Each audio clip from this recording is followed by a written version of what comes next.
Hai para sahabat Maiem, dimanapun kalian berada.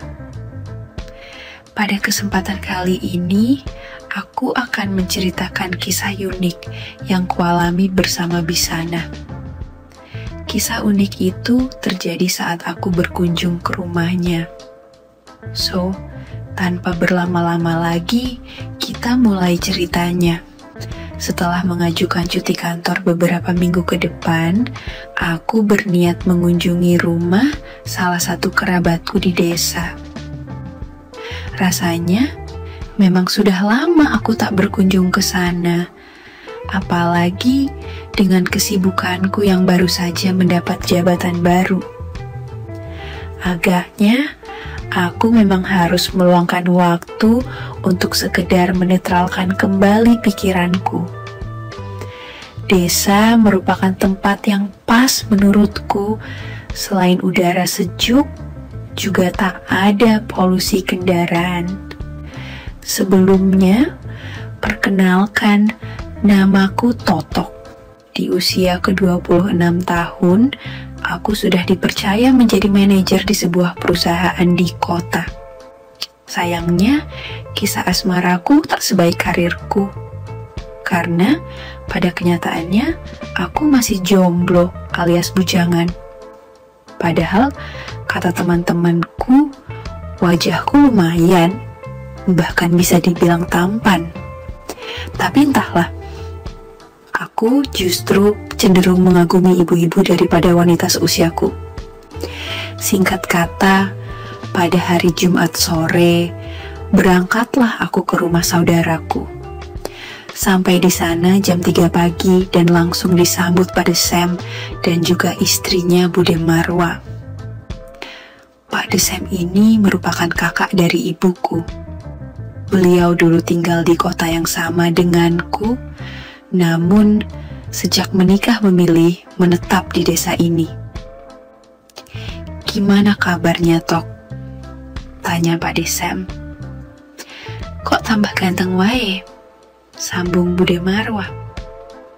Akhirnya, setelah berbasa-basi sebentar, aku pun dipersilahkan untuk istirahat di hamar yang sudah disediakan. Hamar yang cukup sederhana dengan beberapa sekat triplek antar hamar. Maklumlah, Pakde dan budeku memang orang yang sederhana, tapi tidak bisa dikatakan kekurangan juga. Karena pasarnya Pakde masih memiliki berhektar-hektar sawah. Hanya saja ia memilih untuk hidup apa adanya untuk masa depan kedua putra mereka. Singkatnya, pada hari kedua aku tinggal di sana, aku berniat jalan-jalan ke pasar sekaligus cuci mata berharap siapa tahu dapat jodoh di sana. Hehehehe. Aku sengaja tak menggunakan mobilku. Lagi pula, letaknya tak begitu jauh, sehingga aku memilih naik delman sekalian memperhatikan jalanan persawahan.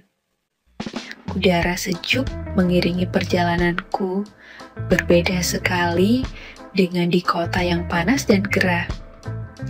Singkatnya, siang hari, setelah mengelilingi pasar, rupanya mendung sudah menggelayut di langit, dan agaknya sebentar lagi turun hujan.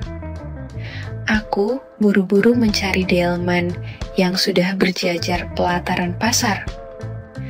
Kebetulan, aku mendapat delman yang sudah berisi 2 penumpang. Seorang pria paruh-baya dan seorang ibu-ibu yang kuperkirakan berusia 50 tahunan. Kasihan ya, Dek. Sekarang delman susah dapat penumpang. Semua orang banyak yang pakai sepeda motor. Celetuk si ibu saat aku duduk di sampingnya. Hehehehe. Aku hanya tertawa kecil, tidak berani menjawab karena takut omonganku menyinggung tukang delman itu. Jika aku perhatikan sekilas ibu ini cantik juga. Wajah khas orang Jawa dengan postur yang waduhai juga. Ibu habis dari mana? Tanyaku. ngantar anak ke sekolah, mampir ke pasar sekalian. Adi tinggal di sini, tanyanya. Enggak, Bu. Kebetulan saya dari kota liburan di sini. Kalau Ibu, tanyaku balik. Dusun kerajaan, sahutnya. Bawa banyak belanjaan dagang ya, Bu? Tanyaku. Iya, dagang nasi. Sejak suami meninggal. Habis mau kerja apa lagi deh? Sahutnya. Saat itu, aku baru tahu jika dia seorang janda. Delman pun mulai berjalan. Penumpangnya pun hanya kami bertiga. Pria yang duduk di depan kami tidak memperhatikan kami. Ia sibuk memperhatikan sawah sekitar. Sudah berapa lama suaminya meninggal, Bu? Tanyaku basa-basi. Hampir 2 tahun, sahutnya. Pak, hati-hati dong bawa delmannya, ujar si ibu yang tiba-tiba menggenggam tanganku. Sontak aku kaget, sekaligus gimana gitu. Dalam hati aku bersorak berkat tukang daleman yang ngarem mendadak karena ada batu. Si ibu bisa dekat denganku. Maaf, Dek, ujar ibu itu buru-buru melepaskan tangannya. Tapi kemudian ia menoleh ke arahku dengan senyum yang berbeda. Aku pun membalas senyuman itu.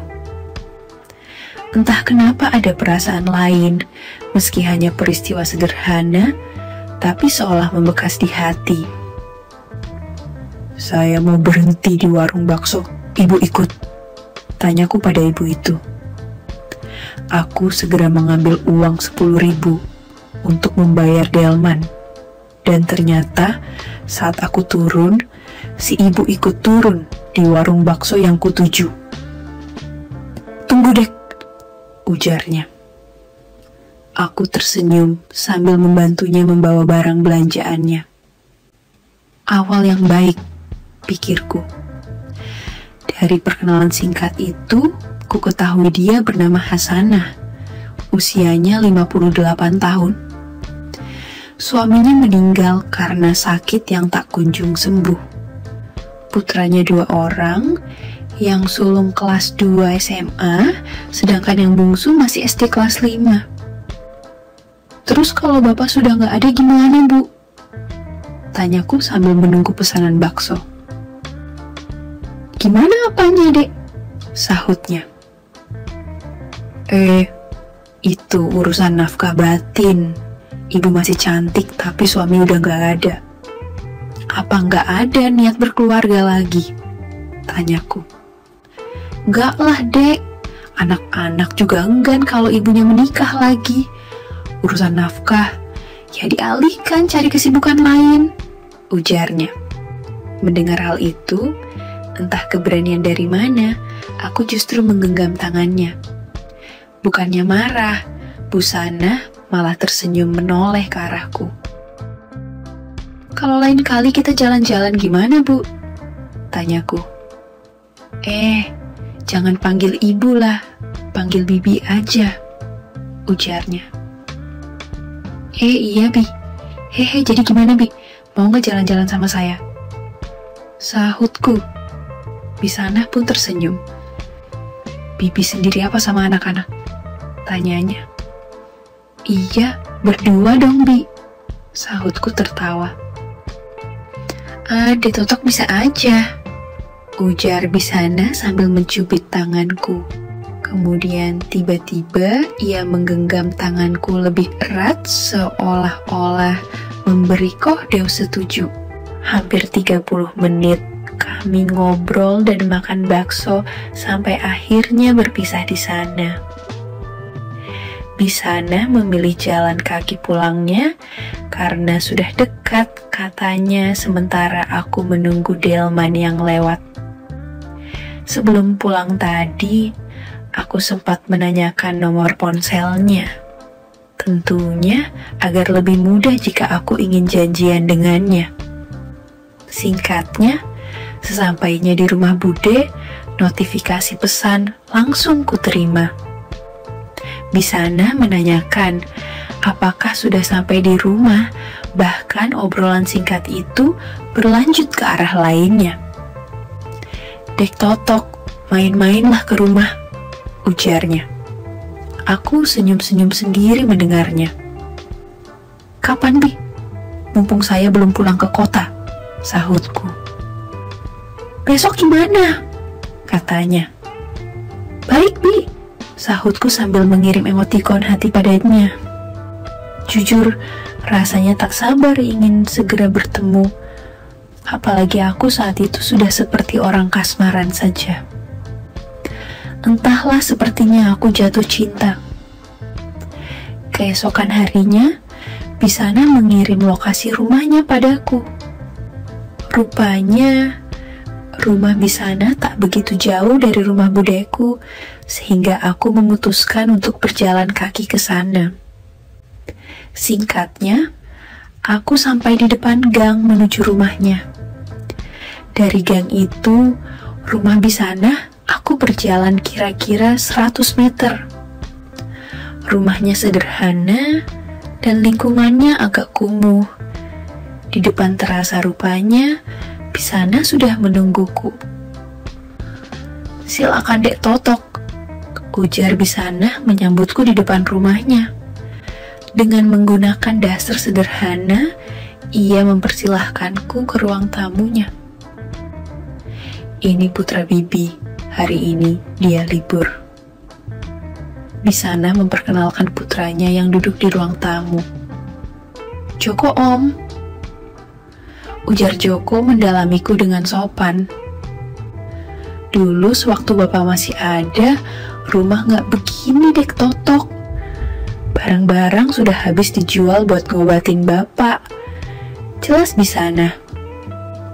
Aku tak menjawab, sedikit merasa iba mendengar yang dikatakannya. "Jemput adikmu kok, sekalian motor isi bensin. Nanti sore ibu mau pergi," ujar Bisana pada putra sulungnya. Dengan segera Joko beranjak pergi. Setelah motor berbunyi, Bisana tiba-tiba mengunci pintu rumahnya. Ia lantas duduk di sampingku. Ngebuat jantung ini dak-dik-duk tiba-tiba. Saat itulah aku mengerti tujuannya menyuruh Joko pergi. "Kenapa gugup gitu Dek Totok?" ujarnya sambil tersenyum. Enggak kok Bi," jawabku terbata. "Sebentar, Bibi bikinkan kopi ya?" ujarnya. "Gak usah Bi, Totok cuma ingin ngobrol kok kesini," sahutku. Bisana kemudian duduk kembali di sampingku. "Jadi cuma ingin ngobrol aja, gak ingin lainnya?" ujarnya yang tiba-tiba mengambil hikmah kehidupan bawah sana. Ujarku yang kaget karena berpikir terlalu cepat untuk memulai tugas negara. Tambah dak-dik-duk jantungku, apalagi waktu Bisana memberikan sambutannya tersebut. Tak ingin membuang waktu, apalagi Joko bisa saja pulang. Akhirnya, aku menyambut baik niat mulia tersebut. Bisana memang antusias sekali orangnya. Terbukti ia buru-buru menyiapkan kabinet negara demi berlangsungnya pagelaran Reok Ponorogo. Aku merem saat hikmah kehidupan di bawah dan diberi perhatian lainnya. Lantunan nada dering bergema, bahkan syair Melayu pun terdengar pula. "Belum pernah ya?" ujarnya. Belum Bi," sahutku. Sungguh aku tak menduga, padahal semua aku mengira jika ia pendiam orangnya. Ternyata Bisana memiliki langkah dan saran sendiri bagaimana mengatasi problematikanya. Bahkan dia sendiri yang meletakkan hikmah kehidupan tersebut pada Wadiyah sebelum aku meletakkannya. Aku tak percaya, bahkan benar-benar tak percaya. Namun, di saat semua akan tiba di pangkalan udara, Mendadak pintu diketuk, dan seketika aku membereskan kabinet negara.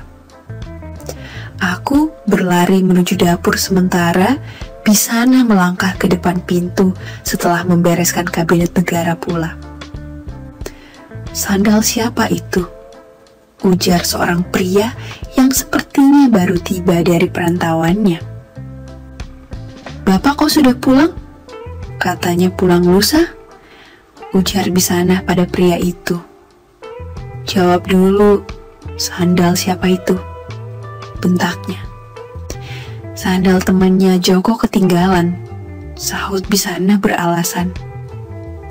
Sementara aku yang bersembunyi di belakang pintu dapur justru terheran sekaligus panik.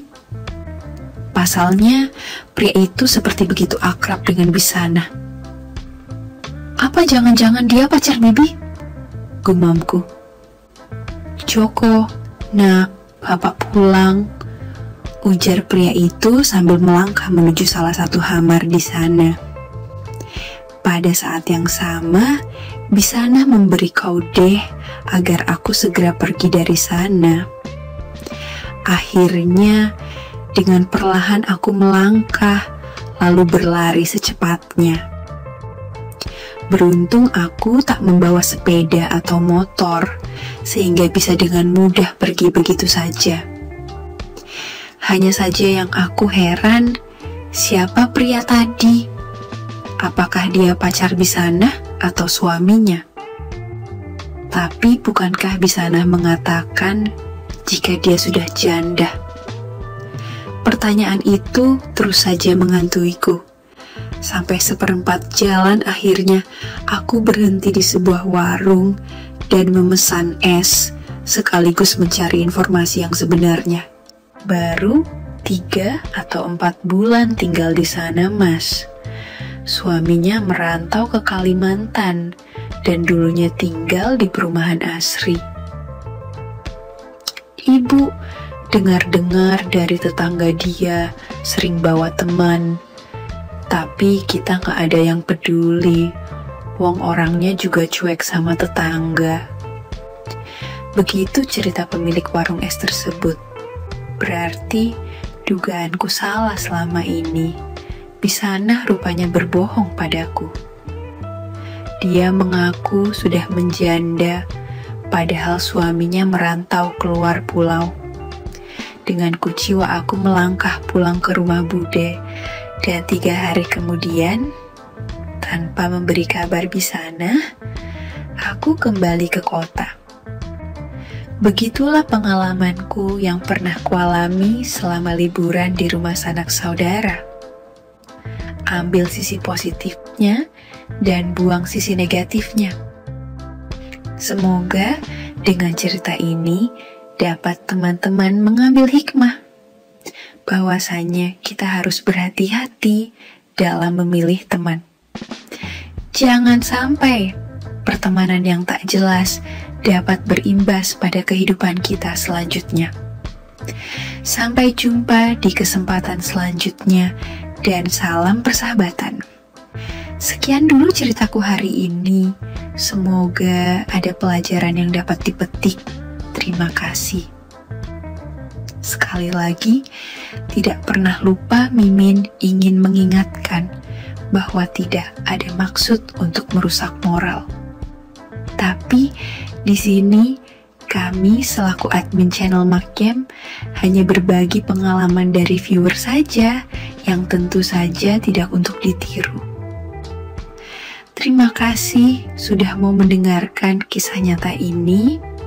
Ambil baiknya dan buang buruknya dari cerita kisah ini. Semoga hal seperti ini tidak terjadi kepada kita semua, bosku. Dan semoga kita semua dilindungi dari mara bahaya. Amin ya Rabbal Alamin. Terima kasih dan sampai jumpa di cerita selanjutnya. Jangan lupa like, komen, share, dan subscribe. Oh iya, kira-kira kalian semua bosku yang terhormat kepengen kisah-kisah yang seperti apa lagi nih? Tolong berikan komentar-komentar kalian di video ini ya.